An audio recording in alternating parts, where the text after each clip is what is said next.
Sesaat batu mimpi datang ke mereka, yang ternyata batu mimpi itu berisikan video dari seluruh murid Akademi Gunung Zu yang berkata kalau esok hari Ling Yu akan menyerang, dan saat ini Ling Yu telah menyerap kekuatan dari kelima elemen, yang pastinya ia jauh lebih kuat. Mereka meminta bantuan Yinan bersama batu jiwa merah padam untuk melawan Ling Yu, karena hanya dirinya yang bisa diandalkan saat ini. 今日你入蜀山，掌门一定教会你拒于此。拜。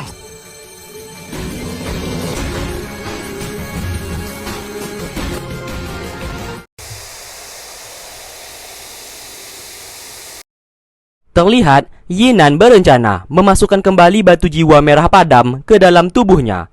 Hal itu bertujuan agar ia mendapatkan sebuah kekuatan untuk melawan Ling Yu.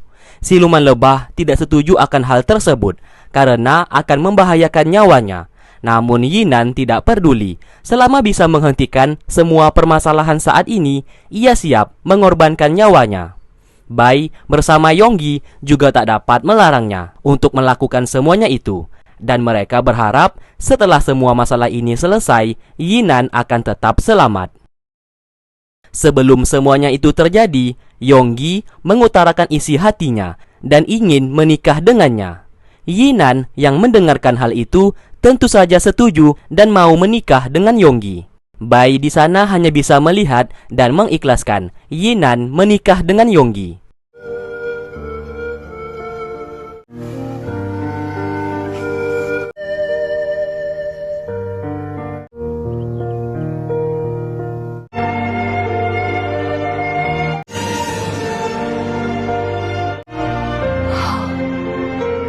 Setelah itu, Yinan bersiap-siap dengan gaun pengantinnya. Bai datang menghampiri dan memberikan sebuah pewarna rambut agar rambutnya yang kini memutih bisa terlihat hitam kembali untuk sementara waktu.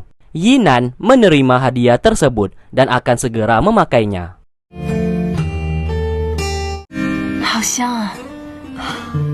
Lalu di saat malam hari, pernikahan di antara mereka berdua pun mulai diadakan.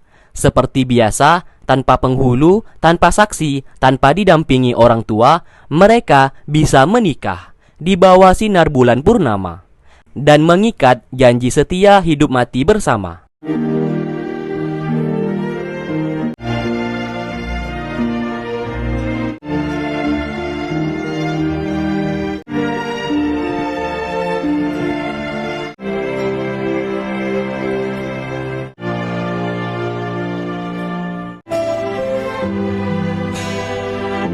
Setelah selesai menikah, Yonggi membantunya untuk memasukkan kembali batu jiwa merah padam ke dalam tubuh Yinan.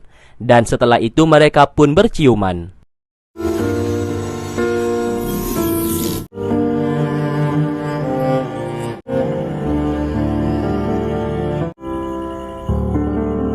Keesokan harinya, Yonggi, Yinan, Bai, dan siluman lebah mulai bersiap dan berangkat menuju ke Akademi Gunung Zu. Mereka kini akan berperang melawan Ling Yu beserta anak buahnya. Siapapun yang menang nantinya kelak akan mengubah masa depan. Sesampainya mereka di gerbang pintu masuk Akademi Gunung Zu, ternyata pasukan Akademi Changsu telah menunggu kedatangan mereka. Pertarungan sengit pun tak dapat terelakkan.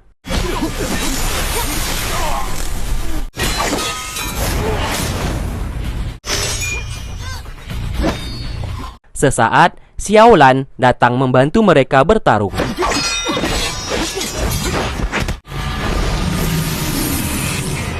Setelah berhasil mengalahkan musuh, mereka pun masuk ke dalam portal di sana.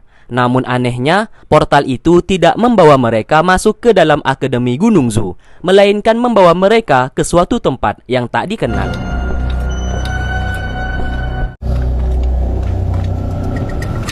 Dan tiba-tiba sebuah portal terbuka di langit yang berisikan ribuan pedang yang menyerang mereka semua. Tidak hanya itu, pedang tersebut juga membentuk sebuah naga yang menyerang secara membabi buta.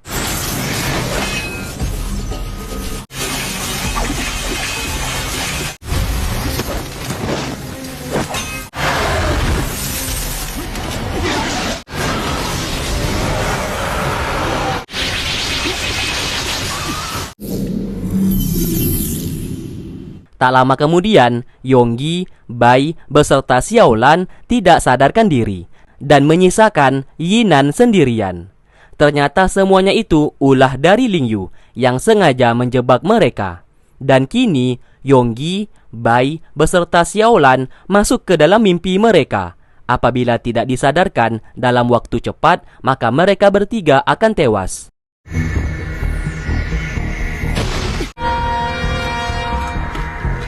Yinan yang masih sadar saat ini menggunakan batu jiwa untuk memasuki mimpi Yonggi. Di sana Yonggi berada di dalam masa lalunya saat berada di desa. Ia pun sangat bersedih saat bertemu dengan sang ibu yang kini telah meninggal. Untung saja Yinan berhasil menyadarkannya dan tidak larut akan kesedihan itu. Ya.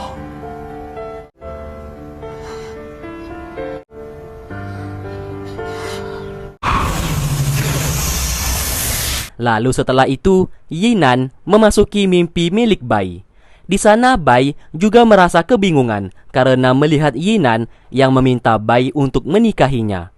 Tentu saja Bai tidak akan melakukan hal tersebut karena ia tahu Yinan sudah menikah dengan Yonggi. Karena ia tahu semuanya ini hanyalah sebuah mimpi, ia pun membunuh Yinan palsu tersebut. Tak lama kemudian, Yinan yang asli datang ke sana dan membawanya keluar dari mimpi tersebut. Setelah semuanya sadar, kini mereka membantu menyadarkan Xiaolan. Namun sayang, di mimpi milik Xiaolan, ia bertemu dengan kedua orang tuanya, yang membuat ia lupa kalau itu adalah dimensi mimpi. Hal tersebut membuat Xiaolan sulit untuk sadar.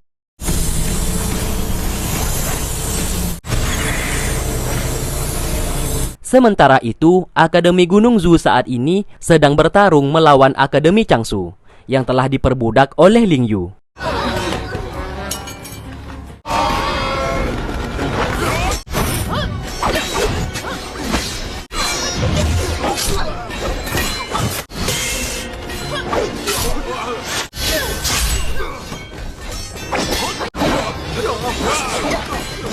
Kembali ke mereka. Karena Xiaolan sudah terlarut akan mimpinya, mereka semua pun tak mampu untuk menyadarkannya kembali. Dari arah atas, semua pedang kini mengarah ke Xiaolan. Hal itu dilakukan oleh Lingyu untuk membunuhnya.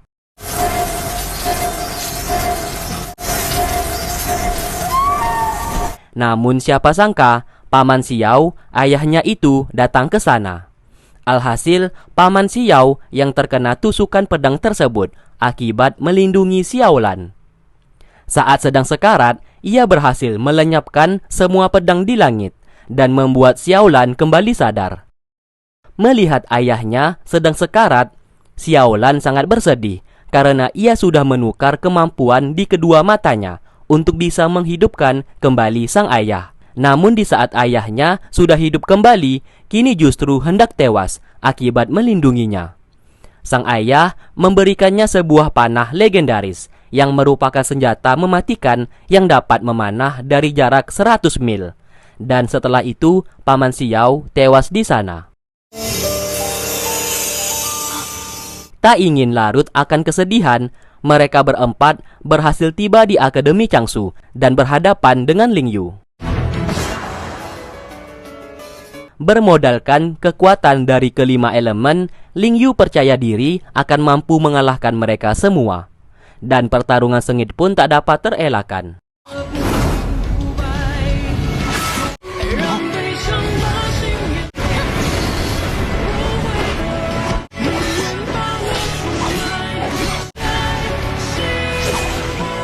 Sementara itu, Akademi Gunung Zhu berhasil mengalahkan semua pasukan Akademi Changsu.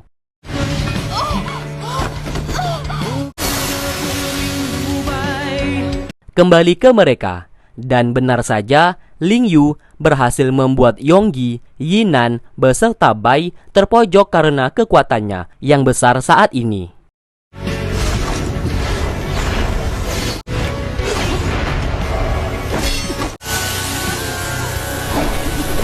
Bai lalu menggunakan tubuh palsunya untuk melukai Ling Yu.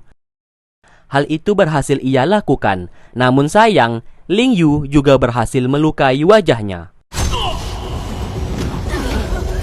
Terlihat, luka yang diterima oleh Ling Yu kini bisa sembuh kembali akibat ilmu bayangan darah yang ia miliki saat ini. Yinan yang telah menyerap kekuatan batu jiwa merah padam langsung menyerangnya di sana.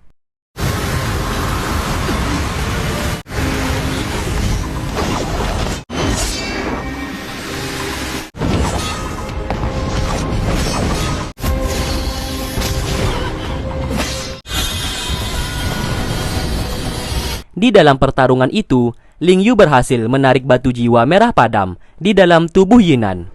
Yonggi, Bai, beserta Xiaolan bahkan tak mampu untuk menghentikan mereka berdua.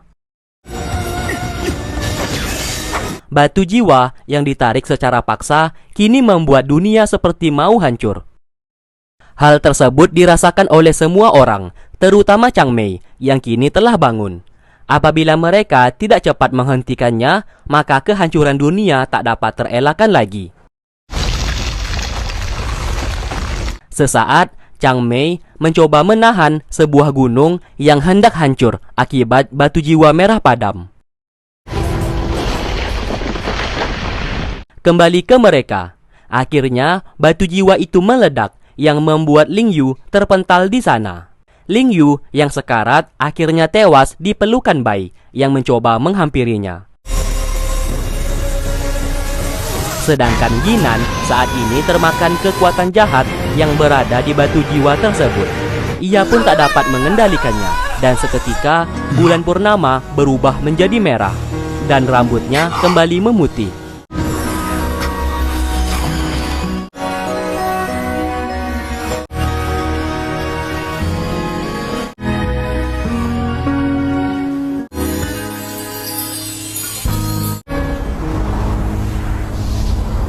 Sesaat, Yinan tersadar di sebuah dimensi dan bertemu dengan seorang wanita bercadar yang selalu menemuinya. Wanita itu berkata kalau semua kejadian saat ini sudah pernah terjadi di masa lalu.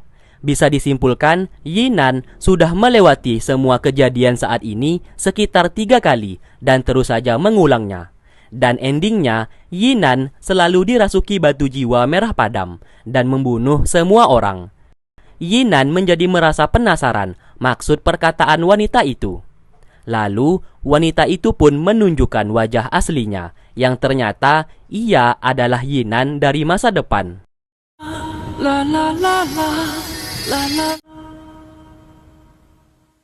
Wanita itu berkata, apabila Yinan tidak mau kejadian saat ini akan terulang kembali, Yinan harus merelakan dirinya tewas terbunuh. Dengan begitu, di masa depan, ia tidak akan kembali lagi ke masa lalu.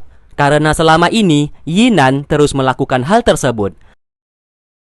Akhirnya, ia pun tersadar kembali. Dan yang harus ia lakukan saat ini, menyelamatkan semua orang dengan mengorbankan nyawanya.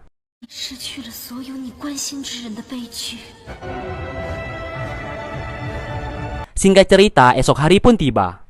Bai kini menyerahkan pelakat pemimpin Akademi Changsu kepada Chang Mei, dan ia tidak ingin lagi berada di Akademi Changsu. Setelah itu, Bai pergi dari sana untuk memulai hidup yang baru.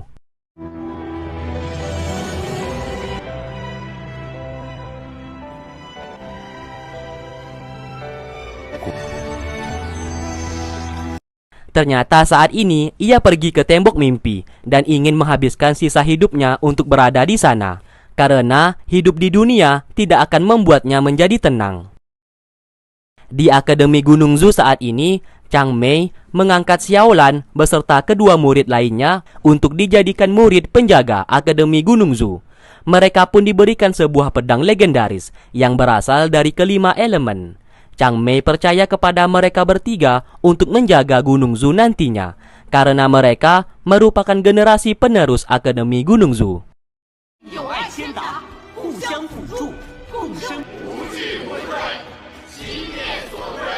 Di lain sisi, Yonggi saat ini sedang berbicara dengan Yinan yang hidup di dalam batu jiwa merah padam. Mereka pun kini beda alam, yang membuat Yonggi beserta Yinan sangat bersedih. 今天是大喜的日子，万一在我身边了，此刻我真的很幸福，是一场美梦，不愿醒来。你永远都，我多希望我们能相遇。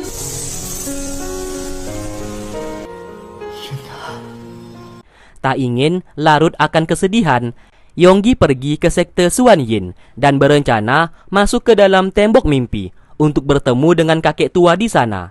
Barangkali ia bisa mengorbankan sesuatu hal agar bisa tetap bersama Yinan. Terlihat Bai bertemu dengan kakek tua penjaga tembok mimpi. Di sana Bai meminta untuk tinggal di sana. Kakek tua itu menawarkan sesuatu hal, yaitu menggantikan posisinya untuk menjaga tempat tersebut. Dengan begitu, Bai memiliki kemampuan untuk mengabulkan segala permohonan orang-orang yang masuk ke dalam tembok mimpi. Bai menyetujuinya dan mulai meminum ramuan di sana.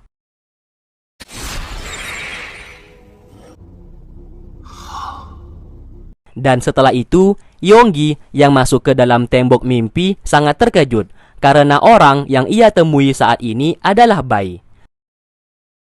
Ia pun meminta cara kepada Bai agar ia bisa tetap berdampingan dengan Yinan. Bai mengabulkan permintaannya dan memberikan sebuah ramuan di sana. 吃壶酒，便可以化作一个元神，融。只不过60年的光阴，你还能不能见到于英男？ Tak lama kemudian, Yonggi kembali ke Goa Gunung Zu. Disaksikan oleh semua orang di sana, Yonggi mulai meminum ramuan tersebut dan masuk ke dalam batu jiwa untuk bisa bertemu dengan Yinan dan hidup di dalam batu jiwa merah padam.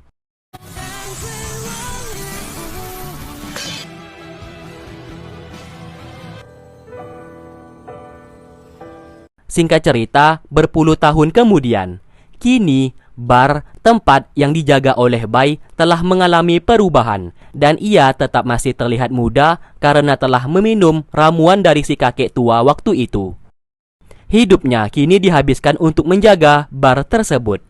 Ternyata semua cerita dari part pertama hingga sekarang yang kita tonton saat ini merupakan kisah cerita hidup dari Yinan yang ditulis oleh Bai ke dalam sebuah buku. Dan selama ini selalu saja ada reinkarnasi Yinan yang datang ke sana untuk mengubah masa lalunya. Dan hal tersebut terus berulang tanpa henti. Dan akhirnya saat ini kisah itu telah terhenti semenjak Yinan mengorbankan dirinya. Dan yang masih hidup ataupun saksi dari kisah cerita itu hanyalah Bai yang kini masih ada. Dan film The Legend of Zu Season 2 pun selesai. Oke, terima kasih buat kalian yang sudah stay tune terus di channel ini dan menunggu video-video yang aku upload. Sampai berjumpa di alur cerita film yang lainnya. Wassalamualaikum warahmatullahi wabarakatuh. Film tae. 又何尝不是我？